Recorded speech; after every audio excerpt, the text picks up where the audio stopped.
Hi, so this video is another evaluation, another discuss video, just me and big man Driss in the background. So we're looking at advantages and disadvantages of using delegated legislation. So you could get an overall discuss advantages and disadvantages, or it could be discuss the advantages, or it could be discuss the disadvantages. So we'll go through the advantages first, and then we will discuss the disadvantages. Okay, so first of all, one of the advantages of delegated legislation is expert knowledge. Statutory instruments are made by the relevant department, so they know more than all the MPs in Parliament. So Department for Education, of course, they are going to have more experts working in that area of education, so they are in the best place to make statutory instruments. So hopefully accurate and fair laws are made, and with very few errors.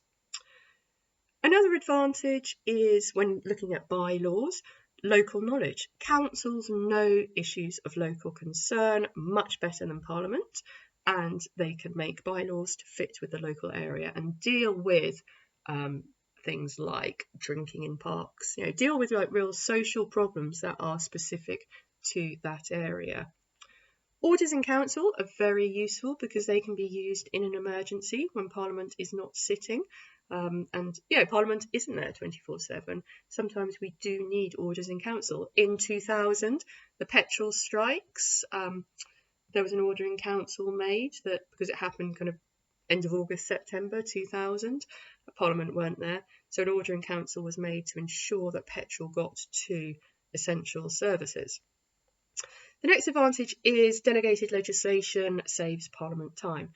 A lot of delegated legislation is passed every single year, so it allows Parliament to concentrate on laws that are deemed to be more important or they affect more people in the country. And then finally, parties are protected by enabling acts, because in enabling acts, it will say that certain people have to be consulted. So police and lawyers have to be consulted before the codes of practice can be changed. So codes of practice are guidelines that the police have for stopping and searching and arresting you and detaining you at the station. So there are controls on delegated legislation, so that is a good thing. Moving on then to disadvantages of delegated legislation. First of all, you could say it's undemocratic. Law is meant to be made, for the people, for society, and we should have a say, and we should be voting in the people who actually make these laws.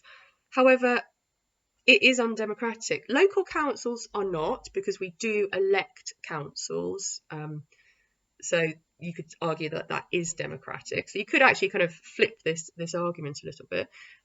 But the people, laws are being made by civil servants. So statutory instruments, they are being made by unelected people. And even though I said councils, you vote for councils, so that is democratic, there's a really low voter turnout. Most people don't bother voting in local council elections. So really the whole process of delegated legislation is undemocratic.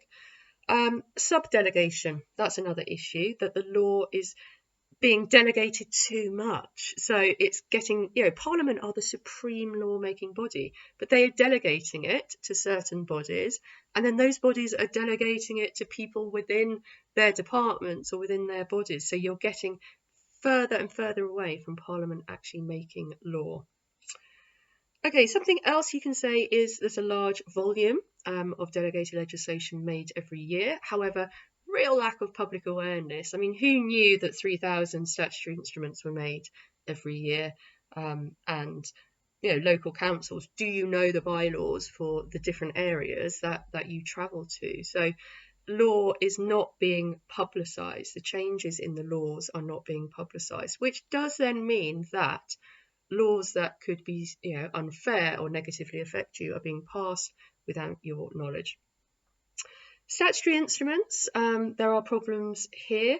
I mean, we've talked about the controls. You could put that point in that most statutory instruments are or become law through negative resolution procedure, Also, there's a lot of complex and technical language in statutory instruments, so they can be very difficult to understand, mistakes can be made, they may not be applied properly, judges may have to step in and interpret the law.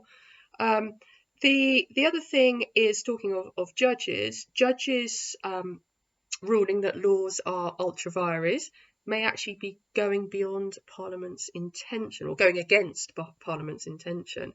So a judge may say that, oh yes, this law is ultra vires, the body is going beyond its power, but Parliament may have meant for that body to be able to do whatever they are doing. And again, we said under the controls point that judicial review does rely upon an individual bringing a court case, which, as we know, you need to know that something is ultra vires in order to bring a potential court case, and you need the time and money in which to do that. So hopefully that's given you some ideas. It's not an exhaustive list. You may come up with ideas of your own, and really it's about the quality of how you argue those points. So think, you've got to make the statement, so state the disadvantage, explain what you mean, and then really try to develop it just that little bit extra. Okay, so just think, make the point, explain it, but then add a little bit extra to it. So hopefully that has helped.